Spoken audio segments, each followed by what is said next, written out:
সূর্যমুখী গাছ থেকে শুধু ফুলটিকে মাথা কাটা করে নিয়ে আসা হলো। এক একটি ফুল মনে হচ্ছে থালার সমান বড় হয়েছে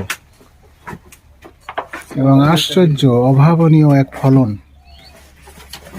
হয়েছে। আমরা এতখানি হয়তো ভাবতেই পারিনি যে এতগুলা এত সুন্দর সুন্দর ফুল এখানে হয়ে যাবে। তো আমরা তো সঠিকভাবে আর পরিচর্যাও জানতাম না, কিভাবে কি করতে হয় সেটাও জানতাম না। শুধু আমরা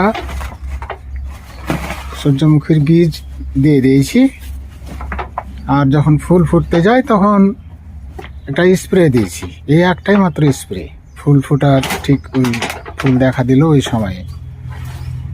আর তার আগে আমরা সেচ দিয়েছিলাম 2টা।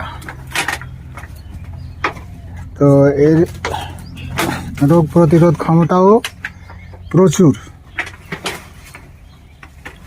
এই রোগ প্রতিরোধ ক্ষমতা যে বেশি তাতে আমি স্পষ্ট যে কোনো পোকা বা কোনো কিছু দ্বারা এটা ক্ষতি হয়নি, অঙ্কুর উদ্গমেও সমস্যা হয়নি। আমরা তো একেবারে শেষ সিজনে এটা লাগিয়েছিলাম। তো এটার প্রপার সিজন যেটা সেটা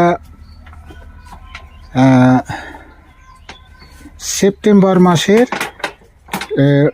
শুরুর দিকে এটা বপন করতে হয়, সেপ্টেম্বর। সেখানে আমরা এই ডিসেম্বরের দিকে এটা দিয়েছি, ডিসেম্বরের শেষের দিকে। আর একবার হয়ে যেত, তারপর এটা আবার করা যেত, এরকম অবস্থা। তো তারপরেও ফলাফল কিন্তু খারাপ হয়নি। তো আমাদের যে বরেন্দ্র এলাকায় এগুলো যে আসলে লাভজনক কৃষি হবে সেটা বোঝা গেল। তো আপনাদের অসংখ্য ধন্যবাদ, সবাই ভালো থাকবেন। আর সূর্যমুখী চাষের ব্যাপারে আপনারা আগ্রহী হবেন, তাতে করে আমাদের দেশে যে